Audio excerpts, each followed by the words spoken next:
Olá, sou Denise Steiner, dermatologista, e esse é o nosso encontro semanal, Oeste Saúde.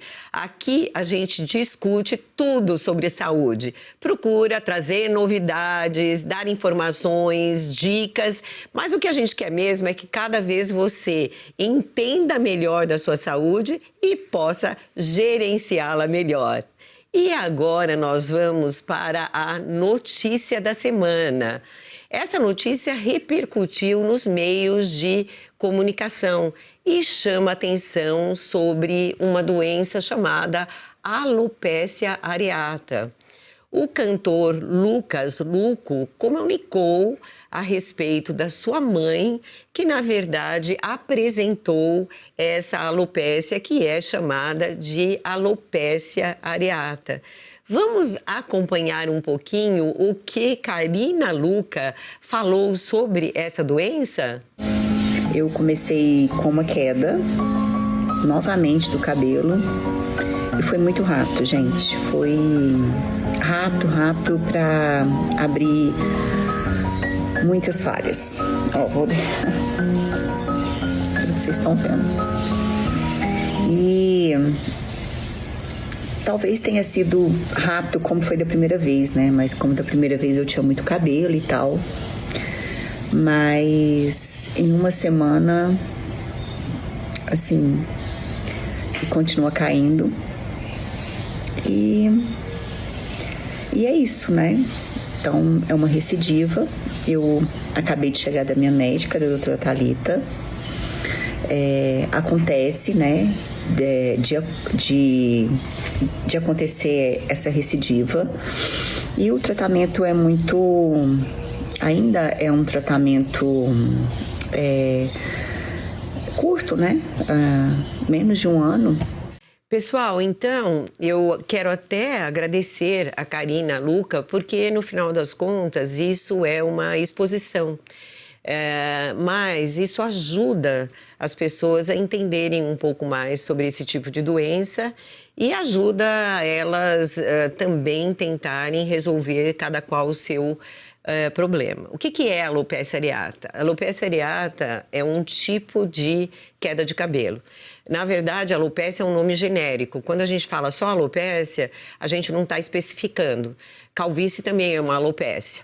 No caso, essa é a chamada alopecia areata, porque, em geral, ela dá em áreas, como vocês estão vendo, rodelas, né? E ela tem algumas características. Por exemplo, ela não apresenta nenhuma inflamação naquele local. Então, às vezes, a gente até fala, parece uma bolinha de ping-pong que aparece ali, né? O local meio branco, claro, sem praticamente nenhuma inflamação. E pode acometer qualquer área do corpo onde você tenha pelo.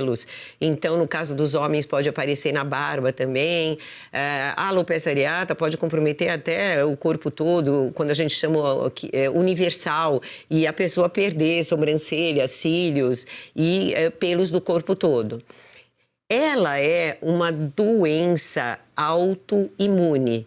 Bom, o que significa isso? Significa que, por algum motivo, o teu próprio organismo está te atacando. Então, é perdida a referência. As doenças autoimunes podem acontecer em outros locais, na tireoide, no estômago, na parte do sangue. Então, nesse caso, sempre você está sendo atacado. Parece aquela história, né? Dormindo com o inimigo.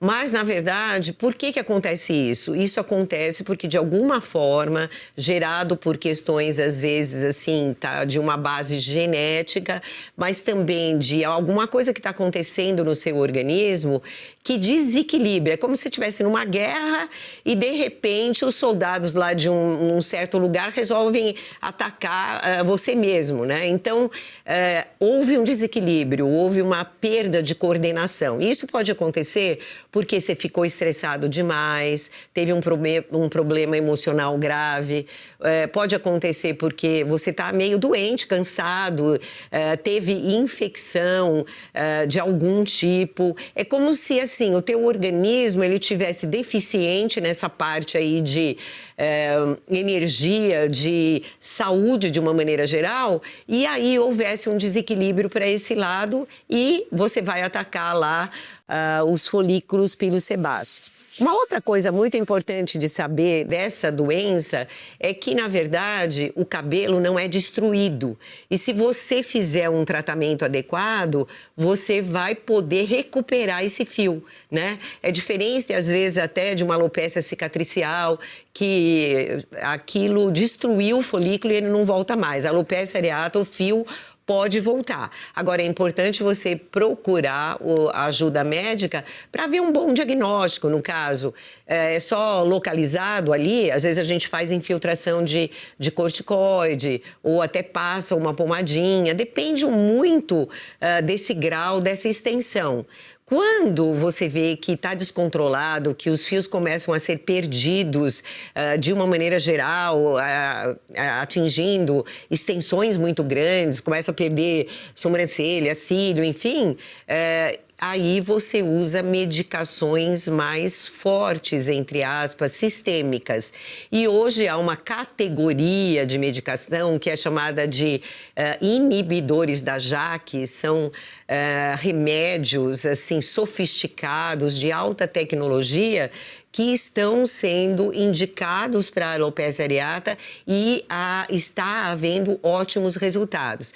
Esse remédio ainda não é oferecido pelo SUS, ele ainda não está assim facilitado, mas você pode entrar com processos judiciais. Em alguns países fora do Brasil já existe essa possibilidade, eles já foram aprovados para esse tipo de indicação, então é uma questão aí de entender um pouco e ver se há realmente a necessidade desses remédios.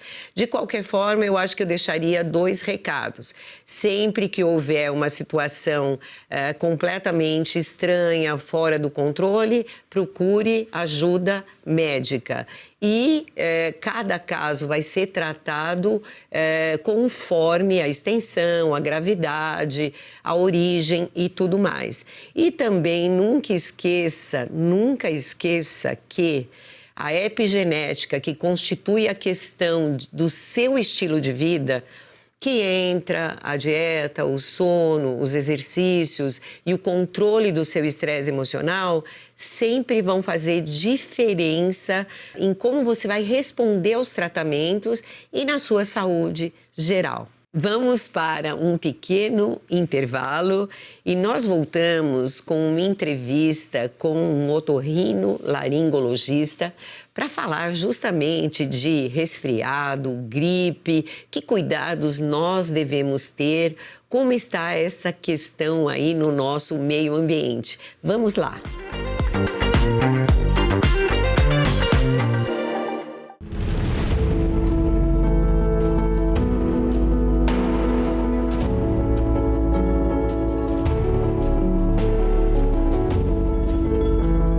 A verdade é uma só, mas diante de tantas mentiras, é preciso trabalhar duro todos os dias para que ela não se perca. Cada assinatura é um tijolo na construção de um jornalismo livre. A Oeste não recebe 1 centavo de dinheiro público. Nossa independência é garantida por você. Nosso maior objetivo é fazer com que os fatos apareçam. Porque a verdade às vezes desmaia, mas nunca morre. Aqui na Oeste, a informação é livre. Somos a voz de milhões de brasileiros. Essa independência editorial só existe quando se tem quem a sustente. E quem sustenta a Oeste é você, nosso assinante. Esse apoio transforma propósito em realidade. É a confirmação de que o jornalismo real ainda encontra espaço para crescer. É a prova de que o Brasil defende a liberdade de expressão. Quando você assina a Oeste, você ajuda a construir um país mais bem informado. Conhecimento é o que sustenta escolhas conscientes. É o aviso de que não existem narrativas capazes de apagar os fatos. E que a verdade continua viva. Assim como o jornalismo. Isso não é apenas um direito, é uma herança. Cada assinatura da Oeste ajuda a garantir que as próximas gerações cresçam em um país onde vigora a liberdade de expressão. Assine. Apoie. Fortaleça a verdade. Faça parte da Oeste.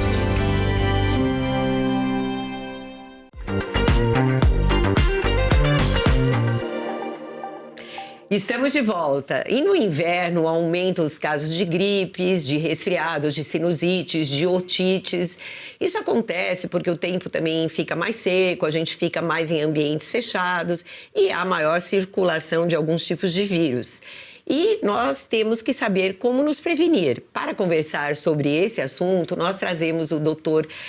Carlos Eduardo Rezende, que é otorrinolaringologista e é professor da Faculdade de Medicina do ABC. Ele vai nos esclarecer. Carlos, muito obrigada por ter aceito o nosso convite e compartilhar conosco, né, esse conhecimento. Imagina, é um prazer estar aqui. Eu que agradeço o convite e estou à disposição para esclarecer virtuais dúvidas aí que existam sobre esse assunto.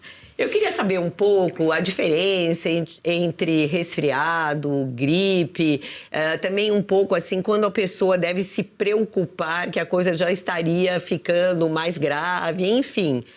Sim, não, essa é uma pergunta bastante pertinente. O resfriado e a gripe são quadros infecciosos que eles guardam bastante semelhança. Mas o resfriado é um quadro mais leve, né? Então, geralmente, quem está resfriado fica com o nariz um tanto quanto congestionado, com coriza, espirrando, um desconforto na garganta. Geralmente não tem febre. Quando tem febre, é uma febre mais baixa. Um pouco de mal-estar, mas nada muito intenso. Já quem apresenta um quadro de gripe, aí tem um quadro mais grave, né? Então, geralmente, a febre se apresenta e ela pode atingir níveis mais altos. Existe uma congestão nasal mais acentuada, dor de garganta, geralmente dor de cabeça, mal-estar, dor no corpo, né? Então, é um quadro que ele faz com que a pessoa se sinta com menos energia, né? Então, até eu tinha um professor que ele brincava que a pessoa que está resfriada fica atrás do lenço e quem está gripado fica atrás do lençol. Né? Então fica deitado mesmo levantar. Porque não consegue. Exato. E é um quadro que acaba inspirando mais cuidados, né? Bom, eu gostaria que você explicasse um pouquinho, porque as crianças, né, em geral, elas evoluem muito rápido, né, nos quadros, assim. Que cuidados as mães deveriam ter nesse período? Também quando é período de escola, também tem a questão da convivência. E idosos também, assim, que hoje eu acho que a população idosa também cresceu bastante. Que cuidados que são importantes? Perfeito. Esses quadros infecciosos respiratórios altos, eles são mais comuns tanto nas crianças quanto nos idosos, por uma questão relacionada com a imunidade, né? Então, a criança tem uma imaturidade imunológica inerente ao fato dela ser ainda jovem e estar desenvolvendo o sistema imunológico e se expõe bastante a diferentes micro-organismos, especialmente nessa época do ano, principalmente em creches, berçários, escolinhas, né? Porque eles ficam em ambientes geralmente mais fechados, convivendo com outras crianças com essas mesmas características ainda de imaturidade imunológica e acabam tendo uma chance maior de desenvolver quadros que às vezes podem ser um pouquinho mais graves. E com os adultos de mais idade, principalmente aqueles que têm alguma comorbidade, né? Seja doença respiratória, cardiológica, diabetes e tal. Então, são pessoas que elas acabam tendo um pouquinho mais de risco, digamos assim. E os principais cuidados são: hidratação é fundamental, tentar manter uma rotina adequada de atividade física, né? A alimentação, sono. Então, as crianças, é interessante, é importante que elas exerçam atividades ao ar livre, que, além de se hidratar bastante, procure ser feita limpeza nasal, né? Naquelas crianças em que há a condição de se fazer isso, seja com alto volume de solução fisiológica ou pelo menos com um sprayzinho que lave o nariz, remova as impurezas, descongestione. Isso eu acho um ponto que eu queria que você reforçasse, porque você está falando de praticamente uma limpeza e hidratação. É um produto sem remédio, né? Exatamente, Por quê? A lavagem nasal com solução fisiológica, ela promove algumas benesses, assim, ela reduz a congestão da mucosa do nariz, ela ativa um movimento que ajuda a expelir secreção, impurezas, até os próprios micro-organismos por vezes. Então, é uma prática bem interessante. Preventiva até. Preventiva. Claro que existe toda uma técnica, né? Então, existe uma forma adequada de se fazer para não correr o risco de soro ir para o ouvido, da criança engasgar com aquilo, tal. Então, é aí que entra a importância da orientação de um profissional, né? Uma outra coisa que é fundamental também, principalmente nesses extremos de idade e nos indivíduos com comorbidades, é a prática da vacinação anual, principalmente contra a influenza e também contra o coronavírus. Ah, sim, isso eu queria que você até falasse um pouquinho mais, que seria também um tipo de prevenção. Quem deve tomar a vacina, que faixa etária, aí pensando em todos, e o que você recomendaria? Tá. Então, principalmente as crianças pequenas, né? Então, ali de 0 a 2 anos, e adultos acima dos 60 anos. Principalmente esses e aqueles, como eu falei, com comorbidades, né? E quais doenças estaria protegendo essa vacina nas crianças e nos... A vacina contra a influenza, ela protege contra as variáveis ali, influenza A, B. Na verdade, são 4 sorotipos quando nas clínicas particulares e 3 sorotipos quando é pelo SUS. Só que esse 4º tipo, nos últimos anos, ele não tem sido observado. Então, a vacina pelo SUS, ela costuma atender bem a necessidade. Legal. Comentei que são principalmente esses grupos, mas, na verdade, inclusive nos últimos anos, o Ministério da Saúde tem liberado para todas as idades, porque a gente tem vivido verdadeiros surtos de influenza. E quanto mais gente tiver vacinada, menos risco tem de aquisição daquela doença que pode evoluir de forma grave. Eu bato sempre muito na tecla aí dos 4 pilares, né? Então, alimentação adequada. E quando a gente fala de alimentação adequada, é ingerir os diferentes nutrientes, né? E evitar, né, processados, pelo menos. Exatamente, né? Então, seguir uma rotina adequada de alimentação, também não ficar ingerindo coisas ali que não sejam nutritivas. A atividade física é fundamental, não é só para aparência, estética. E é uma preocupação com as crianças que têm ficado muito no celular, né? Total. E não se movimentam, né? Exatamente. Então, as crianças hoje em dia, elas ficam enfurnadas boa parte do tempo em casa, no quarto, não praticam atividade física, não ficam expostas a ambiente com circulação, né? Então, isso impacta bastante. O sono, né? Então, quando a gente fala dos adultos, especialmente, tem muito estresse envolvido aí. E você tocou no assunto da tela. A tela ali serve de muito estímulo, né? Inclusive para as crianças. E aquilo, às vezes, interfere na qualidade do sono. E saúde mental, né? Que acaba passando por esses outros pilares também. Além da questão da vacinação, que é uma coisa que eu insisto bastante. Eu acho que isso é fundamental mesmo. Bom, nós temos que encerrar, infelizmente, a entrevista. Eu gostei muito porque eu acho que isso faz parte do mundo real. Todo mundo vive isso, né? Todo mundo está vivenciando, então é muito esclarecedor.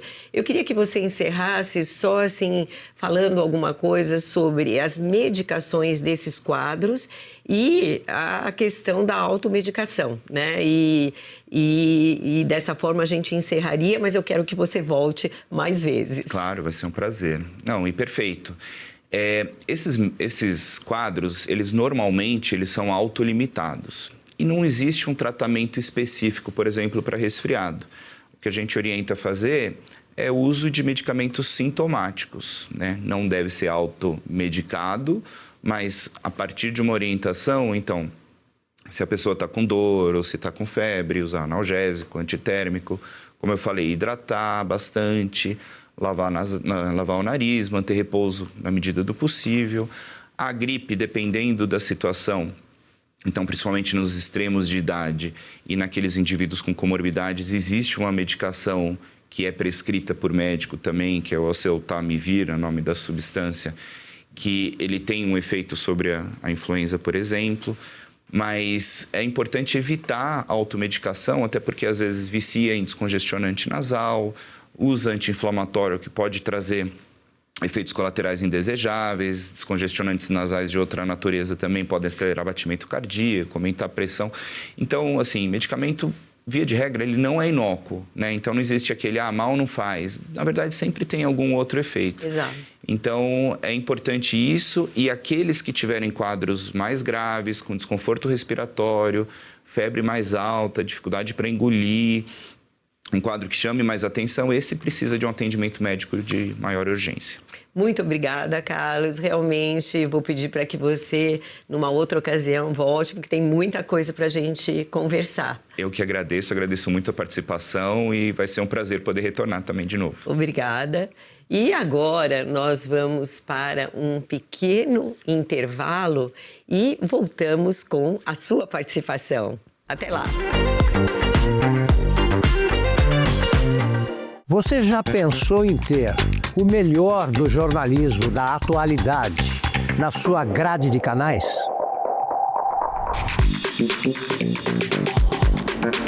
Depois de conquistar milhões de brasileiros no digital, a Oeste amplia sua presença e leva para a televisão o seu jornalismo de excelência.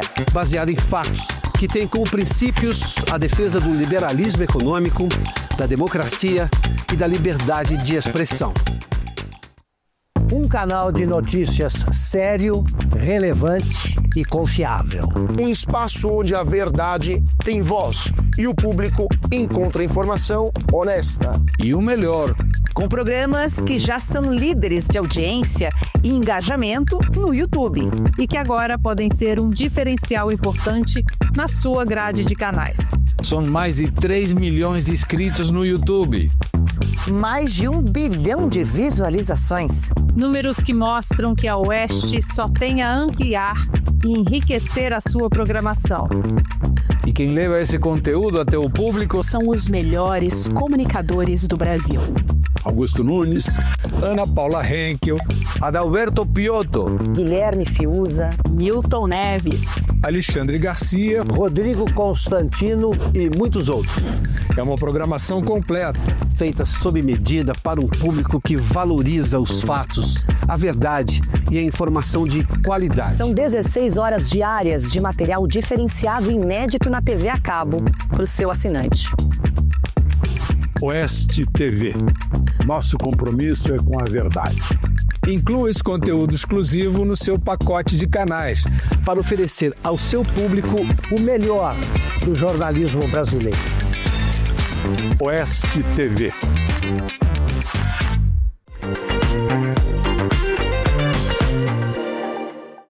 Estamos de volta e agora é aquela hora especial que eu adoro, que é a sua participação.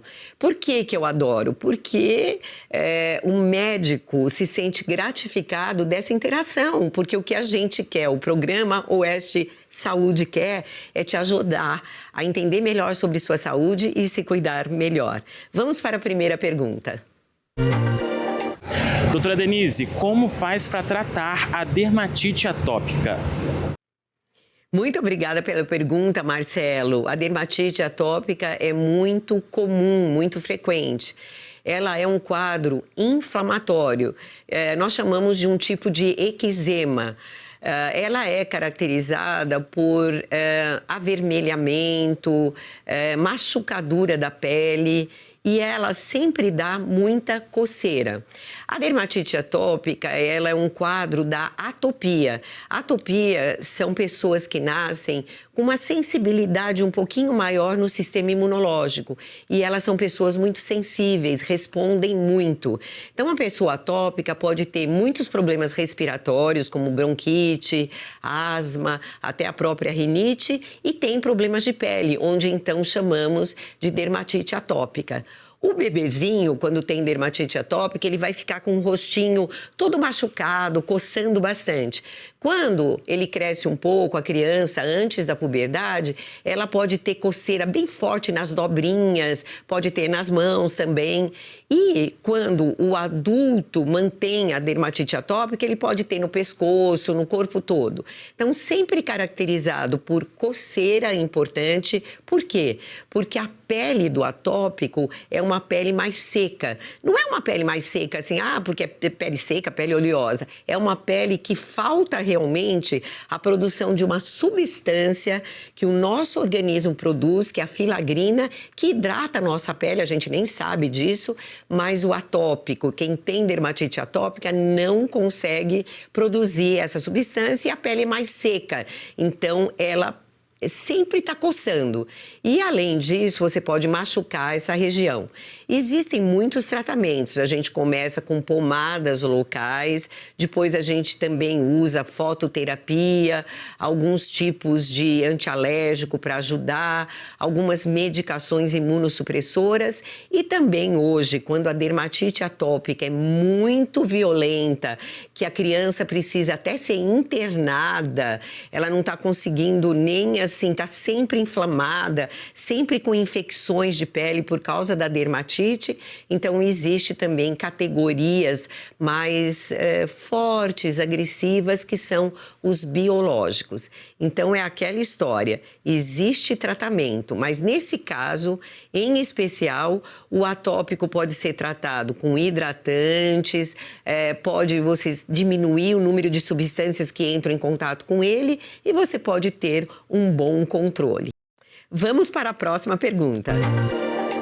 Doutora Denise, por favor, conte para nós se o ideal para quebrar um jejum de 12 horas é nos alimentarmos primeiro com uma fruta ou primeiro com uma proteína. Daniele, muito obrigada pela pergunta, porque essa pergunta já está uma pergunta de quem está se cuidando, de quem está procurando respostas assim para acompanhar melhor a sua saúde. Quando você passa várias horas em jejum, o jejum é uma ferramenta bastante interessante, não especialmente para perder peso, mas para melhorar muitas vezes o metabolismo. Você deve sempre se alimentar de algo proteico. Por quê? Porque o carboidrato, que seria o caso de uma fruta, as frutas, embora interessantes, têm um carboidrato que é a frutose. E você quebrar um jejum com carboidrato vai te dar um pico glicêmico, vai muito alto aquela glicemia naquele momento, e isso não interessa. Porque quanto mais equilibrado for essa constância da glicemia no sangue, melhor. Então, depois de um jejum mais prolongado, você sempre deve começar com uma proteína. Se for o café da manhã, o ovo vai ser uma ótima saída. Se for em relação a já um almoço ou jantar, então uma carne, a carne vermelha, o peixe ou o frango, ou mesmo também um omelete, enfim. Então, a proteína que não dá um pico glicêmico alto demais é mais interessante depois de um período de jejum. Vamos para a próxima pergunta. Doutora Denise, uma questão sobre o colágeno. É verdade que o colágeno primeiro vai agir em outras partes do organismo onde precisa mais até chegar na pele, demora para surtir efeito? Luciane, muito obrigada pela pergunta. Na verdade, é importante a gente entender que essa ingestão de colágeno não é um milagre. Esse colágeno hidrolisado, que é recomendado até para melhorar a qualidade e o tônus da pele, ele entra no nosso organismo e ele é bem absorvido. Por quê? Porque esse colágeno hidrolisado são pedacinhos, são peptídeos, pedacinhos do colágeno e não a molécula inteira. Então, ele consegue ser absorvido, os estudos mostraram que ele chega sim na pele, mas que ele na pele não é o substituto do seu colágeno. Ele é, na verdade, um estímulo para ajudar a você responder melhor. Então, utilizar colágeno deve ser uma indicação, inclusive médica. Existem colágenos diferentes que são específicos para articulações e colágenos que são interessantes para esse estímulo da pele, como eu falei. Então, nada de milagre, mas uma ajuda e não substitui a sua alimentação. Bom, com essa pergunta, nós encerramos o Oeste Saúde dessa semana.